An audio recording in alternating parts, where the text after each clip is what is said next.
एक लौकिक उदाहरण देता हूं ताकि आपको बात समझ में आ जाए कि ईश्वर सब जगह है, वो दिखता कैसे है।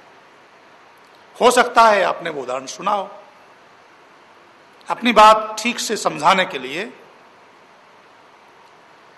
कहते हैं कि एक राजा ने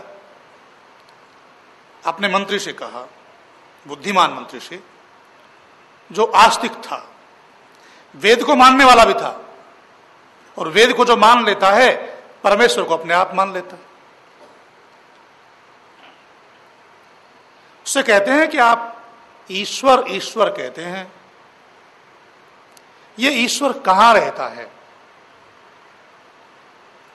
क्या करता है, उसको देखा कैसे जाए, उसके दर्शन कैसे हों। बुद्धिमान मंत्री कहता है, मैं 1 सप्ताह के बाद इस बात का उत्तर दूंगा। 1 सप्ताह हो गया। मंत्री को भी थोड़ी सी चिंता हो गई कि राजा को मैं कैसे समझाऊं कि परमेश्वर कहां रहता है, क्या करता है, कैसे उसके दर्शन हो सकते हैं। एक दिन चिंता में उसके छोटे बालक ने पूछा, पिताजी आप चिंतित से दिखाई दे रहे हैं, क्या कारण है। पिताजी कहते हैं, बेटा बच्चे हो, क्या करोगे। बालक ने बहुत आग्रह किया, नहीं माना, बताओ। पिता ने कहा, ये स्थिति है, मुझे राजा को जवाब देना है कि परमेश्वर कहां रहता है, क्या करता है, कैसे उसके दर्शन होते हैं। बालक भी साधारण पिता का बालक नहीं था, विद्वान पिता का बालक था, बुद्धिमान मंत्री का बालक था। कहता है, पिताजी इस छोटी सी बात से आप जैसे विद्वान बुद्धिमान व्यक्ति चिंतित हो गए, तो कुछ भी बात नहीं है, मैं इसका उत्तर दे दूंगा, आप मुझे ले चलो। 1 सप्ताह के बाद मंत्री जी दरबार में उपस्थित हुए। राजा से कहते हैं कि यह मेरा बेटा है, यह आपके तीनों प्रश्नों का उत्तर देगा।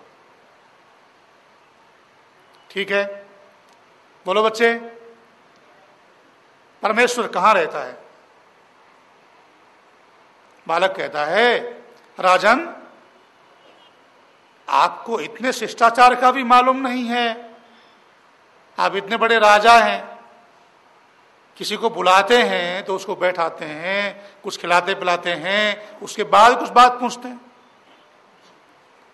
राजा झेप गए। राजा कहते हैं, बोलो बेटे क्या खाओगे।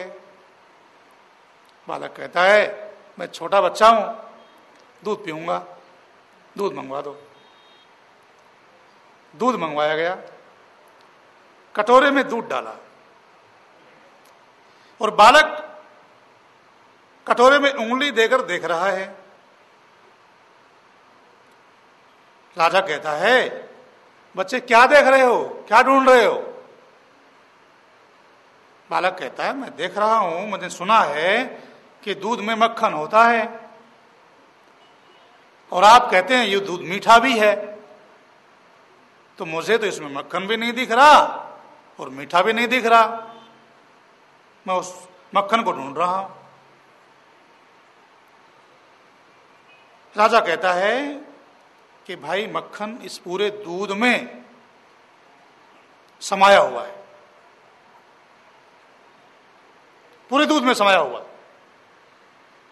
ये तो बिलोगे, इसको पहले जमाना पड़ेगा खट्टा दही डाल करके, फिर वो रात भर जमेगा, उसके बाद आपको मथना पड़ेगा, तब कहीं मक्खन ऊपर आएगा।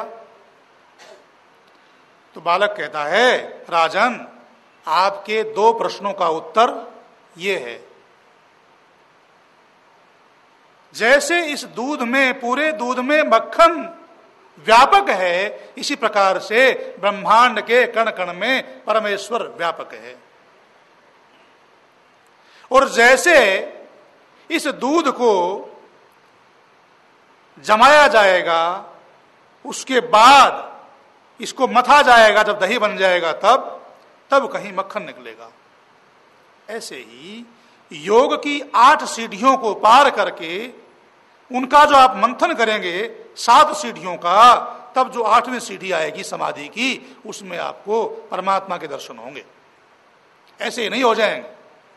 जब दही जैसा, मक्खन जैसा छोटा सा पदार्थ निकालने के लिए आपको कम से कम 24 घंटे की या 12 घंटे की मेहनत करनी पड़ती है, तो परमेश्वर जो कि सारे ब्रह्मांड का नायक है, उसको आप देखना चाहते हैं, उसको आप प्राप्त करना चाहते हैं, तो आप 1 मिनट में ही प्राप्त कर लेंगे क्या?